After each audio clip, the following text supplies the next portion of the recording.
I was actually interviewed in German with an earpiece, which was Translator. weird. And it just like it freaked me out because I'm hearing English in here, I'm hearing German here. Wow. And it's just like. And then I guess it goes the opposite for the person interviewing you, that they probably hear you in German. And I'm God, the technology like that is so cool. But what really freaks me out is hearing Alan sing those songs in Japanese. That's cute. I love that. Well, but he does speak Japanese. I know Japanese. them in English. I know he does. I know.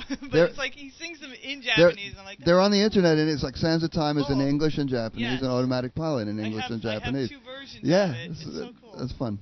Hi. And it works. Hi. So desu yo. Moshi moshi. See, that's it.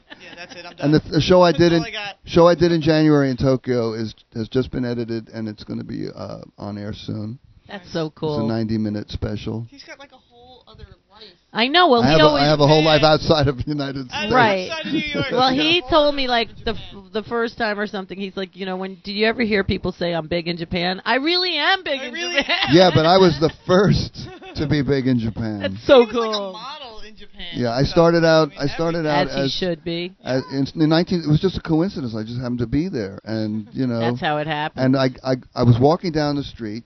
And I hear this, I see these guys running, and they have long hair, and they're all in black suits, and they're all Japanese, and I go, they look kind of like the Beatles. Yeah. And then I hear this screaming behind them. That's cool. And I go, wow, it's like a Godzilla's coming. It's just like they're all screaming. And it was like, I said, there's a scene here. I got to get into this. 3 days after I got off the plane, I was like clued in that there was a scene in Japan. I got right in. That's so great. You caught that boat. Yeah. Good for you. So, I was the first. We all know who his mom is.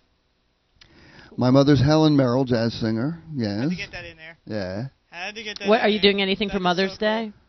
Yeah, we're going out to a restaurant, I don't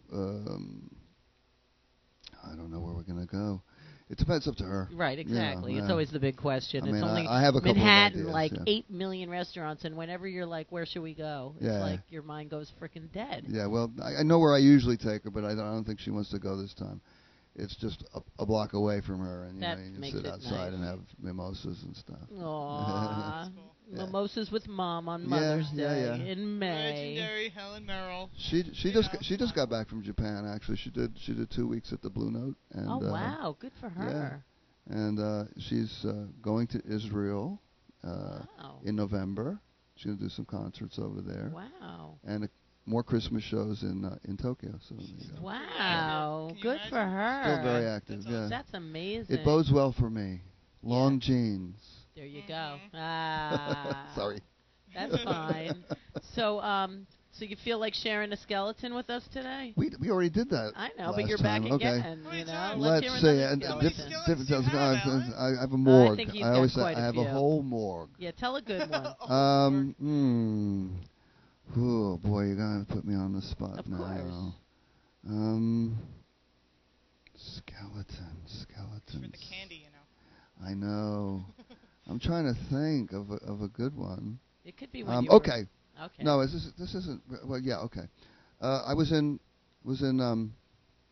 Germany as opening act for Suzi Quatro with the Arrows. Oh, she's got my birthday. And I have her birthday. Nobody knows this story. It's actually going to be in my book. But is she gonna be mad at you Suzi, no. Okay. Susie's keyboard player was a legendary drunk. Alistair Mackenzie was his name. I know. It's all one it's a twisted coma theory thing. I could go somewhere else with that, but he knows. And there's probably a lot of skeletons with that. But anyway, yeah. So where was I? I was in Germany. You were in Germany with Alistair Mackenzie. Suzi Quattro's keyboard player is disappeared. So me and the Arrows drummer Paul, we go up to the roof of the hotel, and Alistair was in the pool, but he had sunk to the bottom. Oh, no. Yeah, and Paul and I jumped in and saved him. Wow, who did the CPR? Well, Paul. Paul was very good with that kind of stuff. Wow, yeah. Did water like come out of his mouth? Yeah. Wow. And he was drunk. He was like, "What happened?" He didn't even know. He was Irish. Wow. Well, obviously not. Yeah. Yeah, right? Hey, because I don't pass You out. didn't know He thought I'll drink the pool. Wow, that's crazy. Yeah, well, that's not really a skeleton, but that you was just a saved story his life. that That's story nice. that That's jumped out in great. my head. So I mean, how do people find you? I know you showed the website, rerockforever.com. that's the T-shirts. For the T-shirts. My website hoodies. is alanmerrill.com, the official site. There's an unofficial site, which is the Alleycat, ALEECAT. Do you like which site do you like better? The alanmerrill.com is the official site. The other one's just the other one's sort of a Is it a bootlegger? yeah, it's like millions and millions of photos and odd information. But it has the same information that's on the other site, pretty much, but just more pictures and things. And how's life been other than the dog? Things are fun? Yeah. Good. Yeah, it's moving on. I'm stressed. I have a mental block about finishing my book because I feel like if I finish my book, I'm going to snuff it.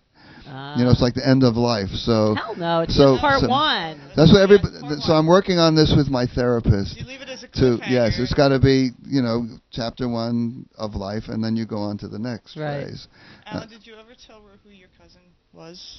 Laura Nero. Okay. Laura's Laura Nero. mom's brother Gary was married to my mom's sister Dorothy. Okay. And so ever since we were little, together. we were always together, and I got her. Like a folk singer, right? I got her crib. She wrote like I songs. watched her write the songs. The Fifth Dimension. I watched her write songs. those things. I told her, "Don't change tempos. You'll never have a hit." She said, "Don't worry. Wow. I know what I'm doing." And the first cover she got, she was with Verve Folkways. Wedding Bell Blue. No, the first cover. She sang that, She wrote that. Yeah. That's what I meant. And the Fifth Dimension, that was actually a song about my mom. Really? Yeah, Bill Carter. She wrote about my mom's affair with Bill Carter, who was a B-film That actor. Part I didn't know. Yeah. That part I didn't know. Laura was very observant, and she chronicled things. I know someone who sings in a Laura Nero Cover tribute band. Yeah. Oh yeah. Mm-hmm. Well, Laura was a honey. She's gone. So what was the first song she ever wrote? The first song she got a cover on. I played harmonica on her first demos, which were 3 songs. And the first song she got covered was "And When I Die," which was one of the. Oh, I love that song. Wow. Blood, Sweat, and Tears did that. And talk about.